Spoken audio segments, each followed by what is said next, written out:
Hey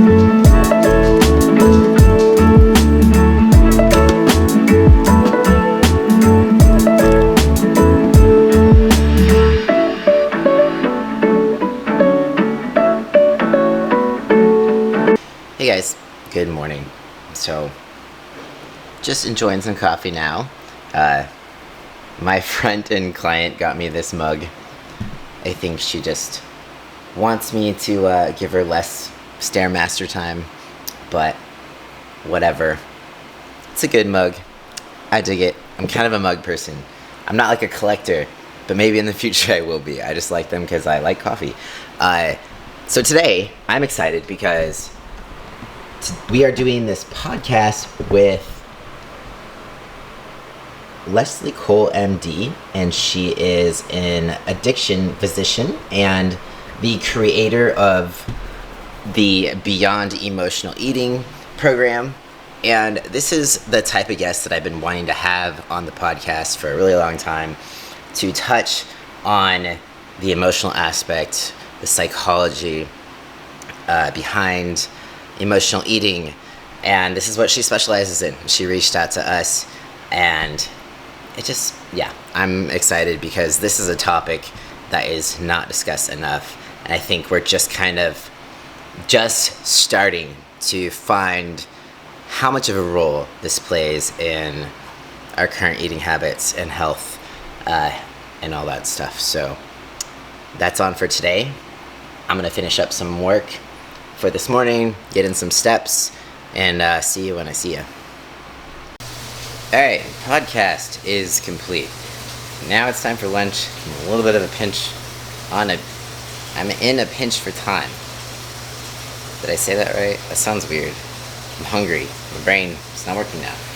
So, gonna do a salad, shocker, just some mango, and then lettuce, avocado dressing, and then I'm defrosting some shrimp that I still have to peel. I need to meal prep for these days because now I just feel anxious because I'm just like, okay, I gotta hurry and I gotta make lunch and then I gotta do everything else. So I'm gonna do that, and I'll be back.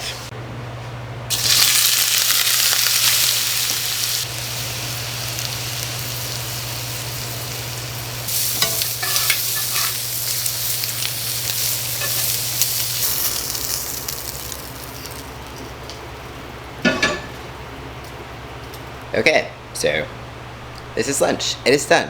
And I'm gonna eat this so I can digest it and get shit done so I can go to the gym.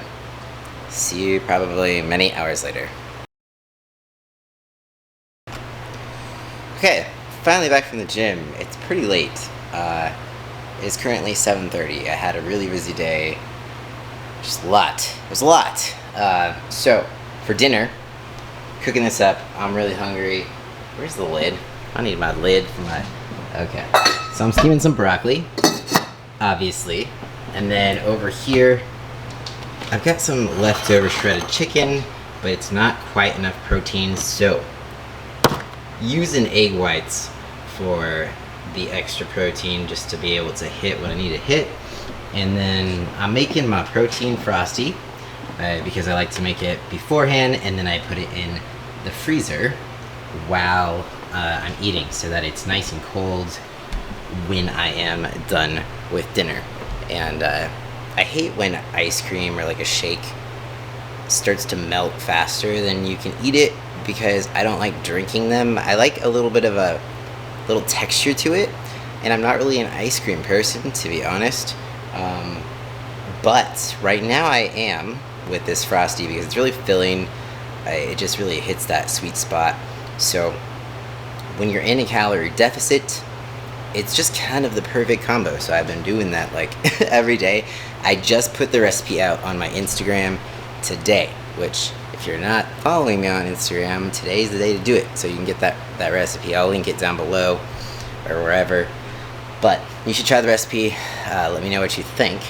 I made it in the last, or a couple videos ago if you want to see the visual of it. But I'm gonna hurry up because I'm starving. I'll see you in a bit.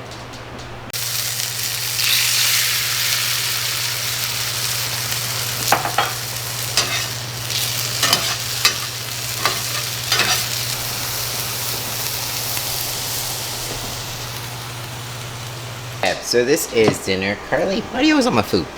Always want my food. That's the only time you are nice to me.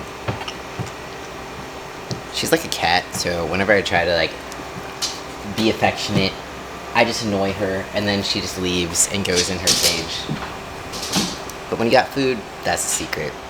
It's also really dark in here. Let's do this. Oh shit, that's bright. Okay, so food, dinner. Yes, that is ketchup. I like ketchup with my eggs. There is some eggs in here. Hell, I just like ketchup in general. And when I'm prepping, I tend to crave ketchup because there's sugar in it, so it tastes like extra sweet. There is actually a lot of sugar in ketchup, so you have to be careful. This is 3 servings worth. I forget how much calories is not, but it's a good amount. So you really do, ketchup adds up. If you're not aware of that, you should be. Stop. She is an annoying child. So yeah, then broccoli. And it's funny, so cooking is my love language, basically. And when I care about someone, I want to cook for them. It's just the way that I show people love. I don't cook this way for other people. And so it's funny because people end up afraid to cook for me because like I've gone to culinary school and it's kind of my thing, and they are like, I don't want to cook for you. I don't want you to judge me. I'm not a great cook. You know, it's just not good. And I'm like, yeah, you should really not cook for me. I'm just way too sophisticated. I only eat fine dining. So anyways, yeah, I just think that's kind of funny. I am not picky. I can cook, but doesn't mean I cook a gourmet meal for myself every day, ever, actually. I do simple food because time is money. And I'm just a simple person. So, I like good food, but not enough to where I'm spending a lot of time on it each day. And that is why I created Shit You'll Actually Cook, which is my cookbook. If you are interested, link is in the description. I'm just shamelessly plugging a bunch of shit today, I'm sorry. Gonna eat. This is the protein frosty, and I did something a little different this time. I didn't put the almond milk in it, and it's got this nice creamy ice cream texture, which is kind of awesome. It just tastes a little bit more rich. It doesn't have as much volume. It's not as fluffy. This is a really horrible camera for low lighting, just FYI. So, yeah, I'm gonna try this out. It might not fill me up as much, but I'm just gonna enjoy what I have. And I will see you in a bit with my closing statements. No, I'm just kidding. I actually do want to talk about something specific this time. So I will see you in a bit. So, Thursday happens to be my shot day, and I almost forgot. It is currently already 9:30, and as much as I would just like to go to bed and not do this, really trying to not fuck with my hormones right now. So yeah, time to do my shot. So while I load this up, I'll just kind of talk to you. So for those of you who might be assuming, no, this is not steroids for bodybuilding. This is my prescription testosterone, because I am trans, because I was born female, and I have transitioned to male. So therefore, I require testosterone in order to be seen on the outside for who I am on the inside. I guess that is kind of like an oversimplified way of putting it. If you have followed my channel for any length of time, you already know these things, but I know sometimes people hop in and have no idea what they're getting into. You know, a lot of you might have found this channel by accident, having no idea what you were getting into. I know a lot of people came here from my arm reveal video. That was weird. I guess you could kind of say I've had a viral video, and it was the video where I saw my arm for the first time after phalloplasty. Very strange. If I would have known it was going to be viral, I would have explained things a little better. I was kind of, when I put that video up, it was just me thinking that like the people who were subscribed to me already were knowing what they were seeing. So when people watch that video, they're like, what happened? What is going on? So note to self, always explain yourself. Note to other people, don't always assume things. YouTube is only one little aspect of my life. So speaking on that, I was thinking a bit because I have a tendency to apologize a lot. I know a few of you have told me to stop apologizing for rambling and things like that I do on a pretty regular basis.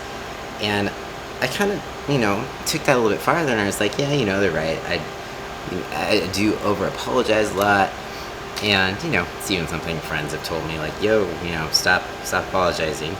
And one other thing that I think I'm done apologizing for, or justifying, or feeling guilty for, or like I need a reason to do it, is this physique show, or bodybuilding in general. I feel like I have felt the need to just kind of constantly explain myself, give my reasons for doing this bodybuilding show, because, people are not really a fan of things that tend to be vanity, like geared towards vanity, being judged based on, how you look, basically. And so I do end up finding myself a lot of times trying to justify why I'm doing this physique show, or why I'm even into bodybuilding in the first place, because when you are prepping for a show, it is a bit like obsessive for a short-term amount of time, and it's not something that I promote on a regular basis if you're not doing a bodybuilding show. But this is part of the sport, and so many things that we see as being vain, this physique show, one of them were people going to the gym still during a pandemic. I think that we really, or people in general, tend to assume that it's stupid, and that it's something that can wait, that it's not essential. But I don't know that everyone can really understand that it can be very essential for mental health for people. And I don't really want to gear into the COVID and the gym stuff, but when it comes to this physique show for me specifically, I'm starting to realize that I need to be okay with just doing things because I want to, doing things for myself because this is what I need. I struggled for basically trying to have a meaning outside of just wanting to do this show for myself. And the truth is, like, I don't really need another deeper meaning. I mean, the deeper meaning to me is that I'm celebrating feeling comfortable in my skin after, for so long, feeling uncomfortable in my skin, in my body, and having social anxiety, and having that be something that has held me back from things for so many years. And this is for me, and it's a celebration for me, and I know that from the outside perspective it could seem vain and toxic and obsessive and just not something that should be promoted for the everyday person. So that's why I do try to kind of create that different space. It's like, this isn't, the normal life. This is a competition life, and competition is something that I enjoy. I love a challenge, and I always have. I was always into sports, and I always had something that I was striving towards. I was always working to get better, always striving to, just always needing to challenge myself, always having that thing. And this is that thing for me in my life right now. It's always been there. It's always something. I can be kind of intense, but it's what makes me feel good, and it's what makes me feel alive. And I'm kind of just done trying to justify it, and I am done like apologizing for enjoying this. Which sounds so weird because it's just like its own part of its own torturous thing, because it's hard. It is really hard, but it's all of that hard work, all of that builds up, all of that challenge, and you get to that end goal. When I get on this stage, when I have that moment of pride of knowing that I gave it my best effort, that even through this pandemic and all of the crazy bullshit that has happened in this year, that I am standing there on that stage despite the pandemic, despite, you know, all of the surgeries I've had over the years, and feeling proud of the work that I put in, even though some other people might find it stupid. So yeah, this is something I'm doing for me, and if people want to assume, you know, other things, that's cool, but everyone has something. This is the thing that I like and that I want to do, and I think we're just really quick to judge that some things are just surface level and they're not important, and there needs to be, like, you need to do something that's more meaningful or that's deeper, and that's you need, like, I have this, like, oh, I need everything I do, I want to constantly be helping others, but there are some things that, or sometimes that you just need to do something for yourself, you know. So this is that thing that I'm doing for myself for now. And on that note, I'm going to inject this into my leg. Prescription. Let me just remind you that. Yeah. So this is gonna take me a second because I have needle anxiety. So I gotta kind of like mentally prepare myself, put some music on, and romance myself. Apparently, just kidding. I'll come back after I stab myself. Done. Not gonna lie, that was a painful one. But one of those shots that's gonna make me really dread the next like 5, because it was a challenge not to pull the needle out, because it was like, it was painful upon entry. I think that is because yesterday was leg day and my legs are sore. So pro tip, do not do shots after leg day. It will not make it any easier. But on that note, I'm going to end the video here because I have rambled enough. If y'all are here still and watching, thank you. And if you have any questions, comments, concerns, feel free to leave them down in the comments, and, you know, like, subscribe and stuff if you want. We are 5 weeks out from the show, like, officially, yeah, 5 weeks. So I'm definitely getting nervous. I have some thoughts that I'll share next time about where the anxiety is coming from, besides like the social anxiety aspect of it. But yeah, getting nervous, but prioritizing stress and sleep and work, of course. But we're making it, we're doing it. So peace out, guys. I'll see you next time.